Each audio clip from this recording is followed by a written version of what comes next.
아직도 그날 저녁의 샹들리에 불빛이 시어머니의 진주 목걸이에 반사되던 모습이 생생하다. 그건 평범한 일요일 저녁 식사 자리였다. 시어머니는 늘 자랑스럽게 내놓는 자신의 김치찌개와 불고기를 준비해 놓았고 그 요리가 나보다 훨씬 낫다고 은근히 비아냥거렸다. 그런 말은 이미 익숙했기에 나는 그냥 예의 바르게 미소 짓고 테이블 끝자리에 앉았다. 민호는 내 맞은편에 앉아 어머니와 직장 이야기로 수다를 떨고 있었다. 나는 조용히 물을 홀짝이며 그날도 시어머니의 잔소리가 없이 지나가길 바랐다. 방 안에는 로즈마리와 마늘 향이 스며들었고 접시가 부딪히는 소리가 부드럽게 울렸다. 순간적으로 평화로워 보였다. 그러나 시어머니가 포크를 천천히 내려놓더니 나를 똑바로 쳐다보았다. 그 눈빛은 이미 여러 번 본 것이었다. 깊이 배는 말을 내뱉기 직전의 그 표정. 지은아, 그녀의 목소리는 부드럽지만 날카로웠다. 너는 우리 아들에게 너무 저급해. 그의 인생에서 사라져. 그 말을 듣는 순간 내가 잘못 들었나 싶었다. 그 말은 공기 중에 무겁게 매달려 폭풍이 몰아치기 전에 고요처럼 느껴졌다. 나는 민호를 쳐다보았다. 그가 나를 변호해주길 기다렸다. 엄마, 그건 아니에요 라고 말해주길. 하지만 그는 그러지 않았다. 그는 짧고 추악한 웃음을 터뜨렸다. 내가 결혼한 줄 알았던 그 남자와 전혀 다른 소리였다. 맞아, 엄마. 그는 가볍게 말했다. 마치 날씨 이야기를 하듯. 내 안에서 무언가가 깨지는 소리가 들렸다. 뺨이 뜨거워졌지만 손은 차가워졌다. 방이 약간 기울어지는 듯했다. 부엌에서 들려오는 식기 소리가 갑자기 너무 크게 머릿속에 메아리쳤다. 나는 그 자리에 얼어붙어 테이블보 무늬를 내려다보며 앉아 있었다. 그 집에서 함께한 모든 식사, 모든 대화, 모든 순간이 갑자기 독이 된 기분이었다. 시어머니는 만족스러운 미소를 지으며 의자에 기대 앉아 있었다. 민호는 내 눈을 피했다. 마치 이게 곧 잊힐 사소한 일인 양. 나는 의자를 밀쳤다. 다리가 타일 바닥에 긁히는 소리가 둘 다 나를 쳐다보게 만들었다. 수고를 덜어줄게요. 내 목소리는 차분했다. 너무 차분했다. 지갑을 들고 문으로 향했다. 시어머니는 아무 말도 하지 않았다. 민호는 자리에서 일어나지도 않았다. 문이 닫히는 소리가 나자 차가운 밤 공기가 얼굴을 때렸다. 그제야 내가 떨고 있다는 걸 깨달았다. 상처 때문만이 아니었다. 아직 이름 붙일 수 없는 무언가 때문이었다. 차에 앉아 시동을 걸지 않고 핸들을 쥐고 손을 내려다보았다. 방금 일어난 일을 처리하려 애썼다. 지갑 속에서 핸드폰이 울렸다. 미경의 이름이었다. 나는 속삭이듯 받았다. 미경아, 나 영원히 떠날 거야. 그녀는 왜냐고 묻지 않았다. 그냥 오라고 했다. 그 목소리는 내가 익사하기 전에 잡을 수 있는 구명줄처럼 따뜻하고 안정적이었다. 미경의 아파트로 가는 길은 가로등과 빨간 테일라이트의 흐름으로 블러 처리된 듯했다. 머릿속에서 민호의 웃음소리가 반복 재생되었다. 이상했다. 우리 관계가 무너지는 건 싸움으로나 긴 침묵으로 상상했지 이런 식은 아니었다. 미경의 집에 도착하자 그녀는 노크하기도 전에 문을 열었다. 그녀의 팔이 즉시 나를 감쌌다. 나는 그녀의 어깨에 얼굴을 묻고 마침내 눈물이 흘러내리게 내버려 두었다. 그날 밤 우리는 별로 말하지 않았다. 그녀는 차를 타주고 소파에 앉아 벽을 바라보는 나를 지켜보았다. 가끔 그녀가 손을 쥐면 나는 답으로 쥐었다. 내일이 어떻게 될지 몰랐다. 누구에게 어떻게 설명할지 몰랐다. 하지만 한 가지는 알았다. 그곳으로 돌아가지 않겠다는 것. 그날 밤 이전, 그 유리처럼 날카로운 말들 이전에 민호를 만난 건 내 인생 최고의 일이라고 생각했다. 5년 전 학교에서 주최한 자선 행사에서였다. 나는 묵묵히 경매 물품을 정리하고 있었다. 금요일 밤에 이런 일은 내 스타일이 아니었다. 브로슈어 쟁반을 들고 균형을 잡는데 네이비 슈트를 입은 키 큰 남자가 문을 잡아주었다. 무거워 보이네. 좀 들어줄까? 그는 미소 지었다. 나는 어색하게 웃었다. 모르는 사람한테 종이 베일 위험을 감수하시겠어요? 그게 시작이었다. 그는 테이블 세팅을 도와주며 가장 지루한 물건에 입찰하는 농담을 했다. 마지막 손님이 떠날 때까지 머물렀고 그때쯤 그의 이름, 직업, 그리고 그가 나를 정말 본다는 느낌을 알았다. 민호의 매력은 연기처럼 느껴지지 않았다. 그는 내가 말할 때 진심으로 들었다. 첫 데이트는 강변 작은 카페에서였다. 그는 내가 한 번 언급한 커피 주문을 들고 왔다. 그런 작은 일들이 그를 다르다고 생각하게 만들었다. 1년 후 결혼할 때 우리는 팀이라고 믿었다. 하지만 모두가 내 열정을 공유하지 않았다. 처음부터 시어머니는 내가 부족하다고 분명히 했다. 결혼식에서 예에 바르게 행동했지만 그날 내 드레스 단순하고 우아한 걸 골랐는데를 보는 눈빛이 평범하다고 말하는 듯 했다. 우리 아파트에 처음 방문했을 때 거실을 싸구려 가게처럼 훑었다. 가구가 별로 없네? 민호 전 여자친구는 인테리어에 눈이 밝았는데 그때 나는 웃어 넘겼다. 민호도 그랬다. 그냥 솔직한 거야. 신경 쓰지 마. 그는 말했다. 처음엔 그가 맞다고 생각했다. 시어머니는 다른 세대, 다른 세계에서 왔다. 부유하게 자라 해외 휴가와 브랜드가 품질이라고 믿었다. 나는 평범한 배경이었다. 부모님은 교사, 한 푼 한 푼 아꼈다. 내 사치란 좋은 파스타 소스 사는 거였다. 시간이 지나면 중요한 걸 보겠지? 내가 아들을 사랑하고 지지하고 충성스럽다는 걸 하지만 오히려 말들이 날카로워졌다.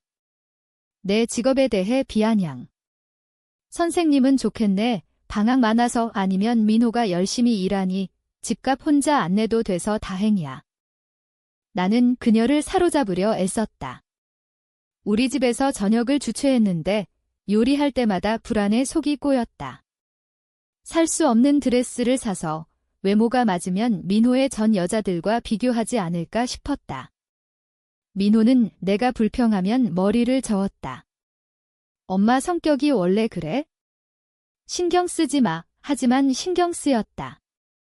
1000번의 배임처럼 처음엔 무시할 수 있지만 지속되면 흉터가 남는다. 한 크리스마스, 민호가 눈독 들이던 시계를 사기 위해 몇 주 저축했다. 그녀 집에서 열었을 때 시어머니는 뻣뻣하게 미소 지었다. 오, 좋네. 그의 전 여자친구가 금으로 된 비슷한 걸 샀는데 금이 더 오래가. 민호가 웃었다. 나도 억지로 웃었지만 속에서 무언가 가라앉았다. 미경이 먼저 알아챘다. 그녀는 너를 존중 안 해. 그리고 민호는 그걸 바꾸려 하지 않아. 커피 마시며 그녀가 말했다. 나는 그건 큰 일 아니라고 대꾸했다. 하지만 깊이 알았다. 시어머니의 의견이 더 이상 그녀의 것만이 아니었다. 민호가 나를 대하는 방식에 스며들었다. 그래도 언젠가 공통점을 찾을 거라 믿었다. 긴장감이 풀릴 거라. 하지만 폭풍은 이미 쌓이고 있었다. 그 밤에 터질 줄 몰랐지만 내 결혼 생활을 산산조각 낼 순간이었다. 가장 나쁜 건 큰 모욕이 아니었다. 미소에 쌓인 작은 것들, 캐주얼 코멘트처럼 위장된 것들이 상처를 주었다. 시어머니는 그런 재주가 있었다. 내가 요리하면 한 입 먹고 고개를 기울이며 나쁘진 않지만 민호는 양념 더 세게 좋아해. 가르쳐 줄까? 라고 했다. 내가 좋아하는 드레스 입으면 예쁘네. 하지만 몸에 더 많은 게 내 체형에 좋을 텐데 인사조차 연기처럼. 오, 지은아, 편안해 보이네. 처음엔 그녀 스타일이라 생각했지만 몇 년 지나 쌓인 말들이 가슴에 돌처럼 눌렀다. 민호는 그녀를 멈추게 하지 않았다. 오히려 웃으며 무해한 농담처럼 취급했다. 때론 동참했다. 한 일요일 점심, 그녀 집에서 그녀가 진짜 여자는 남자를 행복하게 하는 법을 안다고 화제를 꺼냈다. 나를 똑바로 보며 민호는 집에서 만든 파이, 광택난 구두, 도시락에 쪽지 같은 걸 익숙해. 노력의 가치를 아는 여자들이 있지. 민호가 웃으며 지은이는 파이 만드는 타입이 아니에요. 라고 했다. 나는 억지 미소 지었지만 속에서 더 아팠다. 나는 변하려 애썼다. 파이를 굽기 시작했는데 타는 게 더 많았다. 매주 일요일 밤 셔츠를 다렸다. 시어머니와 화해하려 심부름 도와주고 꽃 들고 방문했다. 아무 효과 없었다. 한 번 시장에서 신선한 과일 바구니를 가져갔더니 유기농 아니네. 모든 게 그랬다. 내가 한 걸음 주면 그녀는 안 준 마이를 지적했다. 가족 모임은 두려운 게 되었다. 대화 가장자리에 앉아 작은 토크에 관심 있는 척하며 그녀의 코멘트를 대비했다. 때론 옷, 요리, 직업에 대해. 그녀는 선생님 직업을 진짜 일이 아니라고 상기시켰다. 귀엽네. 방학 많아서 매번 혀를 깨물었다. 말하면 민호가 과민하다 할 테니까. 그게 가장 아팠다. 내 남편이 나를 변호할 가치가 없다고 보는 거 떠날까 생각한 순간이 있었다. 미경이 너는 더 나을 자격 있어. 지은아 으라고 여러 번 말했다. 하지만 나는 고개를 저었다. 사랑은 힘든 부분을 견디는 거라 설득했다. 친절을 보이면 그녀가 반쯤 만나줄 거라. 하지만 깊이 이길 수 없는 전쟁임을 알았다. 전환점은 한여름 오후 바비큐였다. 그녀 집 뒷마당에서 내가 간단한 샐러드를 가져갔다. 테이블에 놓자 그녀가 민호를 보며 그래서 내가 항상 말했지. 제대로 된 식사 차리는 사람과 결혼하라고. 모두 웃었다. 민호도. 나는 서빙 스푼 들고 서서 얼굴이 달아올랐다. 그날 밤 민호에게 말했더니 어깨를 으쓱했다. 장난이야. 너무 심각하게 받아들이네. 내 감정이 또 무시되었다. 이제 시어머니만이 아니었다. 민호가 침묵을 선택하고 편안함을 나보다 택하는 거였다. 그녀의 코멘트와 그의 웃음이 우리의 기반을 깎아냈다. 특별 저녁 초대가 왔을 때 균열은 이미 깊었다. 나는 그게 모든 걸 부수게 될 순간으로 걸어 들어갔다. 금요일 저녁, 민호가 문턱에 기대서 말했다. 어머니가 특별 저녁에 초대했대. 중요한 할 말이 있대. 6시에 준비해. 나는 에세이 채점 중에 고개를 들었다. 중요한 거? 그는 어깨를 으쓱했다. 모르겠지만 기분 좋아 보이셨어에 거절하고 싶었지만 어쩌면 화해할 기회라 생각한 부분이 가라고 했다. 그날 저녁 준비에 신경 썼다. 캐주얼하지도 포멀하지도 않은 네이비 드레스, 머리 단정히 핀, 어머니가 준 진주 귀걸이, 거울 보며 집어낸 다를지도 거라고 중얼거렸다. 그녀 집 가는 길은 조용했다. 민호는 라디오에 흥얼거렸고 나는 앞길을 봤다. 도착하자 시어머니가 미소로 맞았다. 그 미소가 첫 경고였다. 그녀의 미소는 종종 2배 아픈 말을 예고했다. 테이블은 아름다웠다. 크리스탈 잔, 리넨 냅킨, 부엌에서 로스트 비프 향, 앉아서 처음 20분은 놀랍게 평온했다. 그녀는 민호의 프로젝트에 대해 물었고 나에게도 학교에 대해 물었다. 하지만 자직도 그 어린애들 가르친이라는 뉘앙스가 가슴을 조였다. 이에 바르게 답하고 그녀는 와인을 더 따랐다. 그러나 분위기가 바뀌었다. 그녀가 의자에 기대며 민호와 나를 번갈아 봤다. 알다시피 그녀가 따뜻하지만 익숙한 톤으로 시작했다. 아들한테 가장 좋은 게 뭔지 생각해봤어. 어깨가 굳었다. 민호는 나를 안 봤다. 민호는 열심히 일했어. 그에 맞는 사람, 보완하는 사람이 필요해 그녀가 멈췄다. 지은아, 너는 착하지만 너무 저급해. 아들 인생에서 사라져 공기가 빠져나간 듯 했다. 포크가 접시 중간에 멈췄다. 귀가 울렸지만 말은 선명했다. 민호를 봤다. 그가 엄마, 선 넘었어요 라고 말해주길. 내 아내예요. 존중해주세요 라고. 대신 그는 웃었다. 긴장 풀기 위한 웃음이 아니었다. 동의하는 웃음이었다. 맞아, 엄마. 그는 세상에서 가장 합리적인 말처럼 말했다. 심장이 급강하했다. 어지러웠다. 그의 얼굴에서 죄책감이나 망설임을 찾았지만 없었다. 시어머니는 만족스럽게 앉아 있었다. 포크를 조심히 내려놓았다. 손은 차갑고 얼굴은 뜨거웠다. 수고 덜어줄게요. 조용히 말했다. 방이 고요해졌다. 일어나 지갑을 들고 문으로 갔다. 둘 다 움직이지 않았다. 민호는 어디 가냐 묻지 않았다. 시어머니는 막지 않았다. 소리는 내 구두 소리와 냉장고 윙윙뿐. 밖으로 나서자 저녁 공기가 파도처럼 왔다. 뒤돌아보지 않았다. 운전은 기억 안 난다. 한순간 시어머니 식당을 심장 쿵쾅거리며 나오고 다음 순간 미경 현관에 서서 지갑끈을 꽉 쥐었다. 그녀가 제대로 노크하기 전에 문 열었다. 지은아, 그녀 눈이 커졌다. 무슨 일? 내 얼굴이 나는 안으로 들어서며 목소리가 갈라졌다. 못해, 그냥. 그녀가 말을 막고 포옹했다.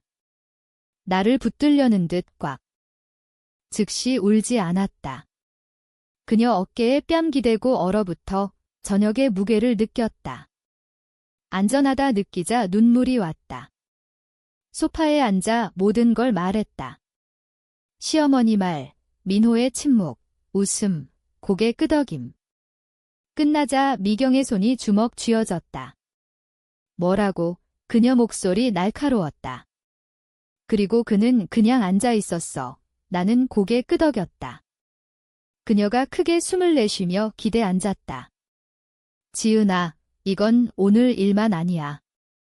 몇 년간 그녀 독을 삼키며 안 죽는 척했어. 나는 목소리 갈라지며 그가 날 충분히 사랑해서 한 번이라도 지켜줄 줄 알았어. 라고 했다. 미경의 시선이 부드러워졌다. 그녀가 손을 잡았다. 넌 할 수 있는 모든 걸 했어. 하지만 그들을 따뜻하게 하려 자신을 불태울 순 없어. 커피 테이블 보며 눈물이 무릎에 떨어졌다. 결혼 반지 꼬는 걸 미경이 부드럽게 멈출 때까지 몰랐다. 오늘 여기 머물러. 그녀가 단호히 말했다. 거기 안 돌아가. 처음엔 도망치는 듯 느껴졌지만 그 집 생각만 가슴이 조여서 머물렀다. 미경이 담요와 꿀 생강차를 가져왔다. 나 맞은편에 앉아 침묵이 가라앉게 했다. 몇 시간 지나서야 산산조각 날 듯한 호흡이 안정됐다. 다시 말했을 때 목소리는 낮았다. 다음에 뭐 할지 모르겠어? 지금 알 필요 없어. 미경이 말했다. 그냥 너를 덜 가치 있게 대하지 마. 그날 밤 소파에 누워 천장 봤다. 장면을 반복 재생했다. 시어머니의 차분한 말투, 민호의 웃음이 모욕보다 깊었다. 결혼 초기에 나, 희망 가득한 나를 생각했다. 더 노력하면 나아질 거라 믿던 시간들. 고요 속에서 그 버전의 내가 사라지는 듯 했다. 아침이 되자 잠 못 잤지만 한 가지는 확실했다. 그들이 날 부수게 두지 않겠다는 것. 시어머니 저녁 다음 아침은 달랐다. 가볍진 않았다. 모든 말과 시선의 무게를 지녔지만 더 선명했다. 희망의 안개 없이 진실을 보는 듯. 민호나 시어머니에게서 전화나 문자 없었다. 괜찮아, 묻는 것조차. 미경이 블루베리 팬케이크를 만들었다. 접시를 밀며 테이블 맞은편에 앉았다. 다음 생각해봐야 해. 부드럽게 말했다. 접시를 보며 포크 들었다. 이혼은 아직 안 해. 그녀가 고개 저었다. 그럴 필요 없지만 그냥 돌아가서 안 일어난 척할 순 없어. 계획이 필요해. 그 말이 하루 종일 맴돌았다. 아침 후 그녀 노트북 빌려 빈 문서 열었다. 처음엔 키 위에 손만 올렸다. 뭐 쓸지 몰랐다. 편지, 체크리스트, 작별. 대신 몇 년간 그들이 뺏은 걸 나열했다. 돈이나 물건이 아닌 자신감, 평화, 판단받지 않고 웃던 방식 같은 내 조각들. 목록이 예상보다 길어졌고 길어질수록 슬픔이 다른 것으로 굳었다. 오후에 미경집 근처 작은 카페로 걸었다. 공기가 필요했고 그들의 목소리 없는 생각이 필요했다. 카페는 조용했다. 랩탑 두드리는 학생 몇과 창가에서 신문 읽는 남자. 커피 주문하고 노트북 앉았다. 다음 몇 줄을 스케치했다. 집 안 가면 어디 머물지, 민호 수입 없이 재정관리, 스컬레이션 시 아무것도 없이 안 남게 단계. 쓸 때마다 안정됐다. 더 이상 도망이 아니었다. 나를 위한 무언가 짓고 그들이 잃은 걸 정확히 이해하게 하는 거. 그날 저녁 미경이 소파에 노트북 열린 나를 봤다. 뭐 작업 중이야? 호기심에 눈 좁혔다. 부드럽게 다듬며 그냥 할 일 파악 중. 그녀는 밀지 않았다. 이해한다는 듯 고개 끄덕였다. 그날 밤 몇 시간 만에 핸드폰 봤다. 민호 메시지 하나. 아무 말 없이 나갔네. 엄마가 사과하라고 해. 오래 봤다. 손가락이 키보드 위에. 사과. 존재 때문에? 조용히 찢기게 두지 않아서. 답 안 했다. 대신 핸드폰 가방에 넣고 노트로 돌아갔다. 이제 결정됐다. 그들의 승인 구걸 안에, 설명 안에, 다가올 걸 경고 안에, 최고는 그들이 예상 못한다는 거. 그 집을 눈물로 떠난 지 2주 후 나는 더 이상 같은 여자가 아니었다. 상처는 여전했지만 날카롭고 집중된 것으로 굳었다. 그날들을 모든 시를 모아 그들 발밑 카페트를 끌어내릴 튼튼한 밧줄로 엮는 데 썼다. 은행 명세서, 영수증, 문자, 시어머니가 저급하다고 부르고 민호가 웃는 짧은 오디오 클립. 미경이 내 무기고라고 불렀다. 그리고 하나 더, 모기지와 2년 전 민호가 빌린 사업 대출에 내 이름. 법적으로 보증 철회할 수 있다. 그러면 은행이 즉시 상환 요구할 테고 그는 못할 걸 알았다. 조용히 하지 않을 거다. 시어머니는 공공 이미지 사랑이 나를 안 맞는다고 상기시키는 만큼 컸다. 그녀가 가족과 민호 사업 동료를 위한 큰 일요일 브런치 주최한다는 걸 알았을 때 움직일 때를 알았다. 그 아침 테일러드 네이비 드레스 입고 머리 풀고 자신감으로 무장했다. 미경이 거리 좀 떨어져 주차했다. 안으로 들어서자 비싼 커피와 버터, 크루아상 향이 가득. 손님들이 예에 바르게 웃고 시어머니가 테이블 사이 떠다니며 진주가 빛났다. 그녀가 나를 봤다. 미소가 반초 흔들리더니 다시 붙였다. 지은아, 너무 달콤하게. 초대받은 줄 몰랐네. 안 받았어요. 차분하지만 들리게 말했다. 몇 마디 하러 왔어요. 방이 조용해졌다. 민호가 클라이언트와 대화 중 얼어붙었다. 나는 방 중앙으로 걸었다. 구두 소리가 광택바닥에 울렸다. 시간 오래 안 뺏을게요. 시작했다. 떠나기 전에 몇 가지 밝힐게요. 지갑에서 핸드폰 꺼내 플레이 눌렀다. 시어머니 목소리가 방을 채웠다. 너는 우리 아들에게 너무 저급해. 그의 인생에서 사라져. 민호의 낮은 웃음과 맞아 지은아가 따랐다. 방이 죽은 듯 고요. 모든 눈이 그들에게. 민호 얼굴이 창백해졌다. 시어머니 입술이 굳었다. 핸드폰을 넣었다. 그게 내가 떠난 날이에요. 하지만 모르는 건 민호를 똑바로 보며 모기지와 사업 대출에 내 이름이야. 내일부터 둘 다 철회할 거야. 군중 속에서 웅성거림. 그럼 은행이 즉시 상환 요구할 텐데 이 집 팔지 않고는 못할 걸 알아. 시어머니 눈이 번뜩였다. 감히. 이미 했어요. 균형 있게 말했다. 궁금하시면 내 목에 오퍼 받았어요. 구매자는 김씨네. 당신이 싫어하신 분들이죠, 어머니. 몇 손님이 웃음 숨기려 기침했다. 마지막으로 민호에게 돌아서며 당신 주요 클라이언트 몇이 내 새 사업으로 계약 옮기기로 했어. 다음 주 미팅할게. 잇따르는 침묵이 달콤했다. 목소리 안 높였다. 진실이 이미 피해를 줬다. 미소 지으며 충격받은 군중에게 고개 끄덕이고 문으로 나갔다. 아무 말 없이 3일 후 그들이 미경 카페에 왔다. 시어머니 머리 헝클어지고 메이크업 고르지 못. 민호는 잠 안 잔 듯 지은아, 시어머니가 떨리는 목소리로 시작했다. 우리가 잘못했어. 내가 잘못했어. 제발 하지 마. 모든 걸 잃을 거야. 커피 저으며 그녀 말을 공기 중에 매달리게 했다. 그녀를 봤다. 정말 봤다. 한때 내가 짐 싸는 걸 비웃던 그 여자. 내가 당신 아들에게 너무 저급하다고 했죠. 부드럽게 말했다. 이제 내가 둘 다에게 너무 비싸 보이네요. 시어머니가 때린 듯 움찔했다. 컵 내려놓고 일어나 테이블에 돈 몇 장 놓았다. 행운을 빈다요. 말하고 햇살 속으로 나갔다. 이번엔 울지 않았다. 뒤돌아보지 않았다. 오랜만에 자유를 느꼈다.